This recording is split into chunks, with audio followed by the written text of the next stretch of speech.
কিন্তু এই বছর মূল কিতা লস দিয়েও বেচা যান না।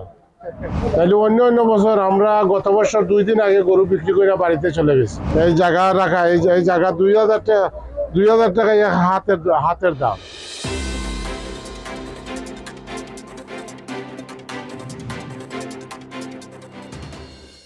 আমরা জামক থেকে আসছি, জাবরবাজার ইউনিয়ন, নাবিল এগ্রো। একটা কুরবানির জন্য রাখছি আর একটা গরু বিক্রি করছি মাত্র। আশা তো করছিলাম সবগুলো আজকের ভিতরে শেষ হয়ে যাইতো, কিন্তু এই আশা পূরণ হলো না। আশাটা নৈরাশা হয়ে গেল। বাজার মন্দা, গরুর তো মানে খাদ্যর দাম বেশি, গরুগুলো পর্তা একটু বেশি পড়ে গেছে। লোকজন দামই করে রাখতে, আর মানে পর্তা বেশি আর কম মতো ওইটা প্রশ্ন না, কারণ কাস্টমারই নাই। এটা সমস্যা। তো যারা বড় গরু, একটু বড় গরু কুরবানি দিত, এরা আসছে মিডিয়াম সাইজের গরু, ছোট গরু তো আসছে। আর ওই বড় গরুগুলার কাস্টমারটা মানে হারিয়ে গেছে আমার মনে হয়। অনেক কষ্ট হয়েছে, অনেক কষ্ট হয়েছে, কারণ একটা বছর একটা গরুরে মানে খাবাইতে হয়, ধোয়াইতে হয়, মানে সবকিছু করতে হলে, সবকিছু মেনটেন করতে হলে অনেক পরিশ্রম করা লাগে একটা গরু। কিন্তু বিক্রি করার সময় উচিত মূল্য পাওয়া যায় না, আর কাস্টমারের পাওয়া যায় না। একটা গরু তো 50-60 হাজার তো যাই, ক্রেতা খুবই কম। তাইলে অন্য অন্য বছর আমরা গত বছর 2 দিন আগে গরু বিক্রি করে বাড়িতে চলে গেছি। আর এখন তো ঈদের আর একদিন বাকি রয়েছে, একটা গরু বিক্রি করতে পারি না।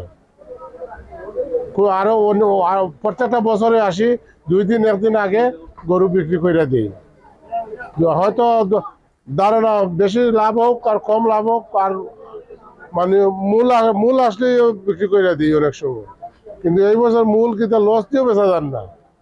আমার এই হ্যান্ডেল বান্ধা গাড়ি সবকিছু লাগাই 2 লাখ টাকা গেছে।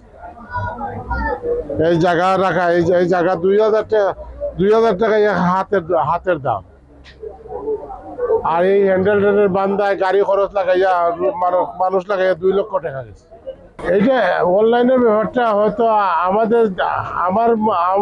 আমার কাছ থেকে আর কি, আমি একটু এই ব্যাপারটা একটু দুর্বল। আর সব জিনিসে জানে বুঝে, তাই না? আমি এই জিনিসটা একটু কম বুঝি, আর এই ব্যাপারটা অনেক আগাইয়া গেছে অনলাইনটা। আর ওইটাই করা ভালো আর কি, আমি মনে করি। ওদের উদ্দেশ্যে আসুক, বুঝে শুনে আসুক, বুঝতে হবে, জানতে হবে, গরু সম্বন্ধে জানতে হবে, আর অন্যজনের একটু পরামর্শ লইতে হবে ভালো ফার্মওয়ালার কাছ থেকে। তাহলে আসলে আমার মনে হয় হয়তো বা মার্কেটিং করতে পারে, তাহলে ভালো হইতে পারে। তো এই বছর মার্কেটে মার দিছে, কিন্তু যে সময় মার্কেটে ভালো হবে তো ভালো হবে, মন্দ হইলেও তো এটা মেনে নিতে হবে।